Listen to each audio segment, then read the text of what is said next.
Friends, geopolitics of water in south Asia क्या है कि south Asia is facing water scarcity with possible water conflicts in future, disputes over equal distribution of transboundary reverse. जो transboundary reverse हैं दूसरी countries के बीच में जो reverse आ रहे हैं उनके आपस में बहुत सारे इश्यूज आ रहे हैं और engineering interventions like dams, barrages, storage जो हम बना रहे हैं इस पर भी बहुत सारे कन्फ्लिक्ट्स हैं। Conflict in water sharing arrangements.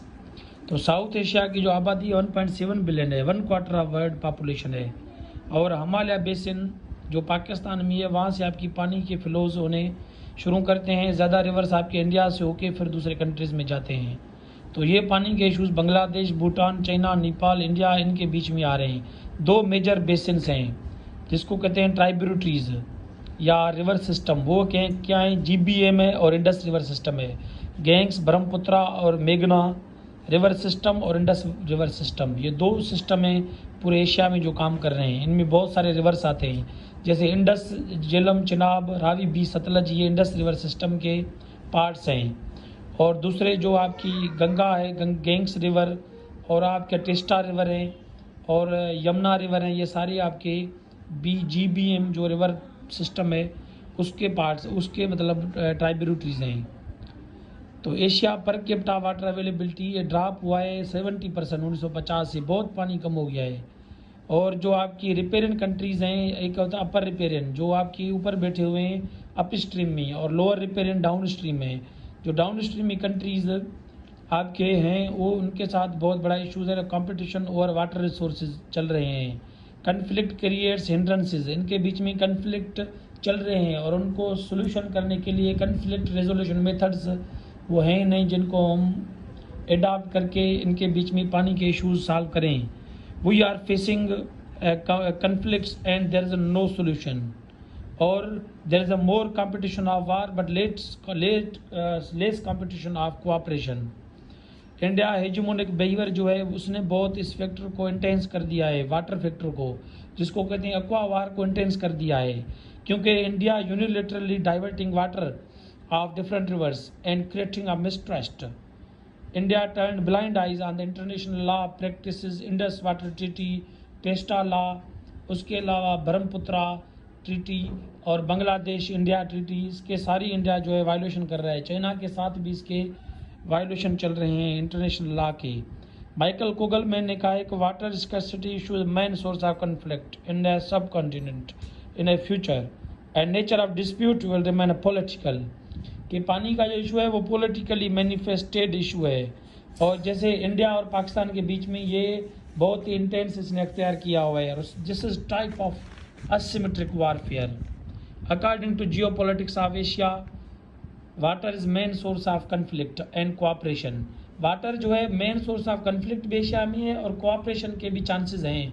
ये नहीं है कि सिर्फ पानी पे जंगें हो सकती हैं जिसको हम कहते हैं कि ट्रेडिशनली थर्ड वर्ल्ड वार, मगर कोऑपरेशन के भी चांसेस हैं, क्योंकि हर कंट्री चाह रहा है कि पानी जो है वो इंटेंस, वाटर जो इशू है वो intensified by the climate change, and climate is not only resolve by one country but it needs a collective approach to resolve it. तो उसमें कोऑपरेशन के भी चांसेस हैं। और फिर आपकी रिलीजियस पॉलिटिकल सेंसिटिविटी जो है पानी के हवाले से, उसने भी इस इशू को इंटेंसिफाई किया है, क्योंकि जैसे इंडिया वाले जो है वो गंगा जो रिवर है उसको वो मतलब सीक्रेट रिवर कहते हैं, उससे उनका लव है। इसने भी इस इशू को बढ़ा दिया है, क्योंकि वो उस इशू को टेक्निकली नहीं देखते मगर रिलीजियसली देखते हैं। पाकिस्तान, बांग्लादेश, नेपाल, भूटान ये सारे कह रहे हैं कि इंडिया यूनिलिटरली वायलेशन कर रहा है रिवर्स लॉज की, और लोअर रिपेरियन का जो एक हक है, राइट्स है, उसको भी दबा रहा है और डाइवर्ट कर रहा है रिवर वाटर्स को। हाइड्रो पावर प्लांट्स जो हैं वो बना रहा है, डैम्स बना रहा है, और फिर आपकी पोंडेज बना रहा है। इसमें उनको इश्यूज हैं। और दूसरा, इंडिया उनके साथ कोई डेटा भी शेयर नहीं कर रहा।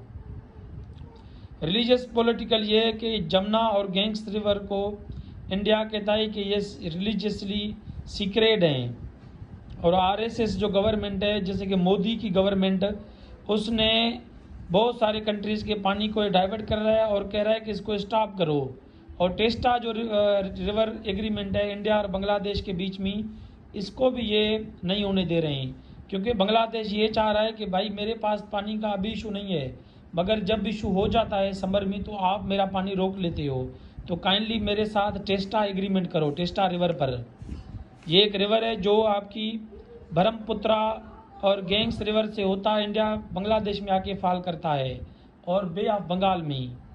तो बांग्लादेश की जो 75% पॉपुलेशन है वो टेस्टा रिवर पे डिपेंड करता है, वेस्टर्न बंगाल की। जोग्राफिकल इम्पॉर्टेंस ये है कि सारे रिवर्स इंडिया से फ्लो करते हैं और इंडिया कहता है कि मेरी सोवरेन जो राइट्स है रिवर पे वो मेरा है, मगर इंटरनेशनल लॉ कहता है कि नहीं, तुम्हारा तो राइट है, मगर ये जो लोअर रिपेरियन है इनका बहुत राइट है, और तुम यूटिलाइजेशन इस तरीके से करो कि इक्विटेबल यूटिलाइजेशन और नो हार्म हो। ये आर्टिकल 5 ऑफ इंटरनेशनल लॉ कहता है कि आप इक्विटेबल यूज़ ऑफ वाटर करो। जैसे कि पंजाब में अगर हम देखें, पाकिस्तान में, तो विद इन पंजाब जो कालाबाग डैम बना रहे हैं उसमें सिंध को रिजर्वेशन हैं कि कालाबाग डैम बनाने से सिंध को, ठट्ठा, सिजावल, बदीन जो लोअर सिंध है इसको पानी के बहुत सारे इश्यूज़ होंगे, क्योंकि हम ऑलरेडी पानी का इश्यूज़ फेस कर रहे हैं। अभी जब मैं वीडियो बना रहा हूँ तो तब कोटली बराज में 5000 क्यूसिक का वाटर है, तो वो सिर्फ कराची को ही 1500 क्यूसिक चाहिए, तो बाकी 3500 क्यूसिक आप दूसरे सूबों को कैसे दोगे, 4-5 सूबों को। तो इस वजह से आप ये डैम्स बना के, कालाबाग डैम, आप और पानी को रोकोगे, और आप तो इंटरनेशनल लॉ और फिर ये जो दूसरे लॉज हैं ये फिर भी अप्लीकेबल नहीं होंगे, क्योंकि ये पंजाब और सिंध का इशू जब होगा तो फिर आप इंटरनेशनल लॉ की बात नहीं कर सकते।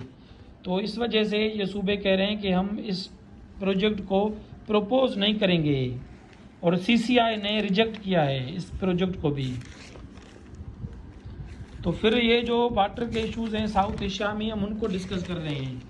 इंडस वाटर ट्रीटी है, इसमें उसने इंडिया ने इसका वायोलेशन किया है। वुलुर बैराज बनाया है, Kishan Ganga hydro power project बनाया है, ठीक है। रिवर जेलम पे, इस पे भी बहुत सारे पाकिस्तान को रिजर्वर्स हैं। फिर उन्होंने जो है जेलम रिवर पर ये इन्होंने चिनाब पे बनाए, फिर जेलम रिवर पे भी इन्होंने मुख्तलिफ डैम्स वगैरह बनाए इंडिया ने, और रतले पावर प्लांट इन्होंने बनाया है। ये वह पावर प्लांट या फिर डैम्स या फिर पोंडेज, इनमें थोड़ा डिफरेंस है मगर ये साथ ही बनते हैं।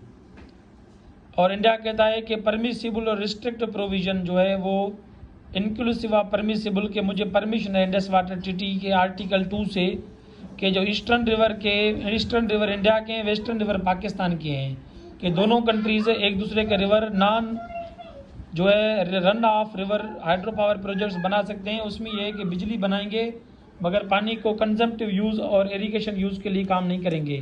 तो इंडिया कह रहा है कि मैं इसकी वायोलेशन नहीं कर रहा, मगर ये वायोलेशन है इंडस वाटर ट्रीटी की, क्योंकि इंडस वाटर ट्रीटी ये कहता है कि आप जब पॉन्डेज बनाते हो या फिर स्टोरेज फैसिलिटी बनाते हो तो आप फिर पानी रोकते भी हो, और फ्लड के सीज़न में आप ज़्यादा पानी दे के पाकिस्तान को आप और पीछे कर देते हो। जैसे कि हमारे पास 2010, 2015, 2022 का फ्लड आया था, तो 6 से 8.5 लाख क्यूसिक पानी पाकिस्तान में आया था। तो ये सारे पानी हमारे रिवर्स से तो नहीं आया था।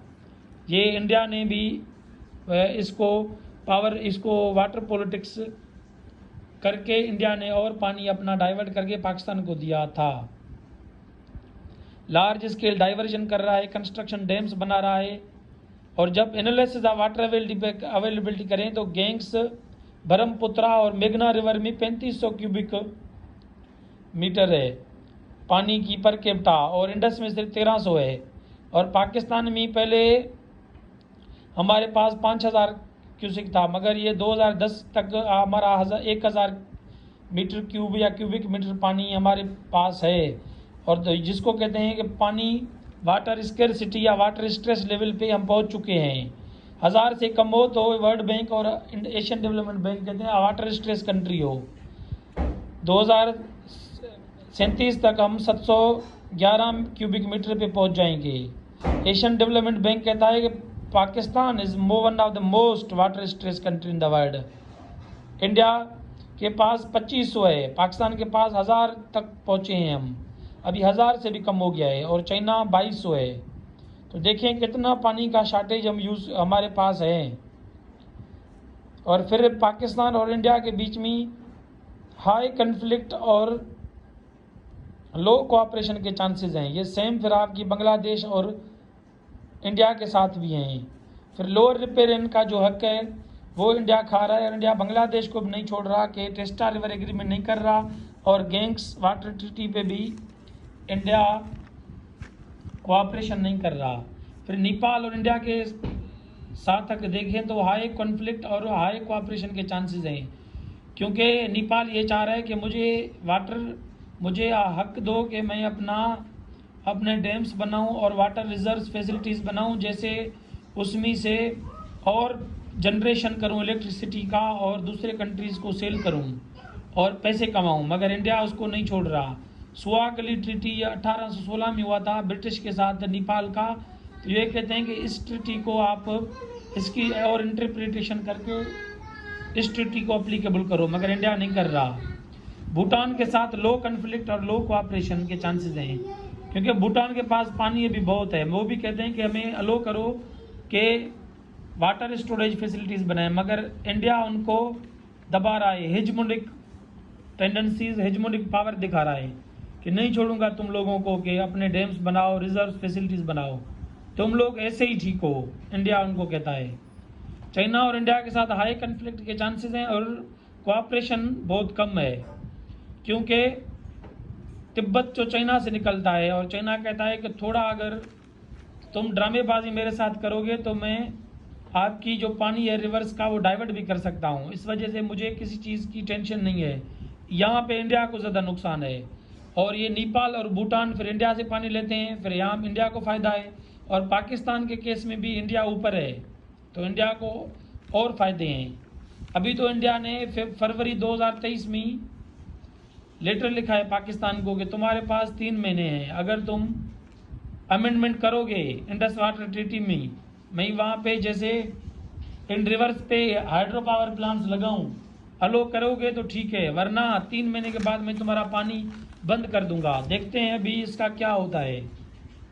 तो जब ऐसे ही गिदड़ बबकियां हमें इंडिया देगा तो फिर इशू और बढ़ेगा। और पाकिस्तान और इंडिया के बीच में पहले से ही पानी के जो इश्यूज हैं, इस पे कन्फ्लिक्ट के चांसेस ज़्यादा हैं, कोऑपरेशन बहुत कम है। तो ये डिस्प्यूट और बढ़ा रहा है। इंडिया ने के जो डैम्स बना रहा है, इंडिया 1947 में 300 डैम्स थे इंडिया के पास, अभी 4000 से ज़्यादा डैम्स बन गए हैं। तो इंडस वाटर ट्रीटी में वायलेशन कर रहा है। मुख्तलिफ किशनगंगा डैम, बुलुआर, ब्राज, जेलम पे इन्होंने जो बनाया है, फिर आपकी चिनाब पे इन्होंने तुगलुक जो है वो बनाया है। तो ये सारी जो इश्यूज़ हैं ये इंडस वाटर ट्रीटी के आर्टिकल 7 ये कहता है कि India is obliged to provide data to Pakistan. Data भी दे सकता है मगर वो शेयर नहीं कर रहा हमारे साथ। रिकमेंडेशन ये है कि रीजनल जो मिसट्रस्ट है, कन्फ्लिक्ट्स हैं, इनको कम करो, टेस्टा ट्रीटी करो, नेपाल भूटान को भी हेजमोनिक पावर नहीं दिखाओ, पाकिस्तान के साथ इंडस वाटर ट्रीटी को रिवाइज करो, मगर मिल बैठ के बातें करो। और इन्वायरमेंटलिस्ट, सोशोलॉजिस्ट और वाटर एक्सपर्ट्स, इनको मिलकर EIA कोई भी प्रोजेक्ट हो उसका एनवायरमेंटल इम्पैक्ट असेसमेंट करो, अगर वो फ़ायदा है तो उसको बनाओ, वरना उसको छोड़ दो। और हाइड्रो पॉलिटिक्स जो है ये टॉप सिक्योरिटी इशू है साउथ एशिया में। अगर आप इसको लाइट लोगे तो आप कन्फ्लिक्ट की तरफ जाओगे, क्योंकि पानी बहुत बड़ा इशू है। पानी आपकी लाइफ से रिलेटेड है। आप किसी भी मुल्क का पानी बंद करोगे, लोग आपसे लड़ेंगे, अपना हक मांगेंगे, और ये और भी साउथ एशिया को डिस्टेबलाइज करेगा। और ये रियलिटी है कि पानी जो है वो फ्यूचर में अक्वा बम के हिसाब से काम करेगा। तो आप समझ गए होंगे कि ये जो पानी का इशू है ये बहुत बड़ा इशू है, इसको लाइट नहीं लेना चाहिए, इसको सस्टेनेबल एनवायरनमेंट के पर्सपेक्टिव में देखना चाहिए। और पानी लाइफ है और लाइफ जीना हर किसी का हक है। और इंडिया ये जो अपना काम कर रहा है ये ह्यूमन राइट्स के भी खिलाफ है और इंटरनेशनल लॉ के भी खिलाफ है। Indus water treaty and all others, जो भी ट्रीटीज़ हैं दुनिया में सबके ख़िलाफ़ हैं। तो हमें ये नहीं करना चाहिए और हमें इन्वायरमेंट की बात करनी चाहिए, हमें लाइफ की बात करनी चाहिए और सस्टेनेबल डेवलपमेंट की बात करनी चाहिए। Thank you friends.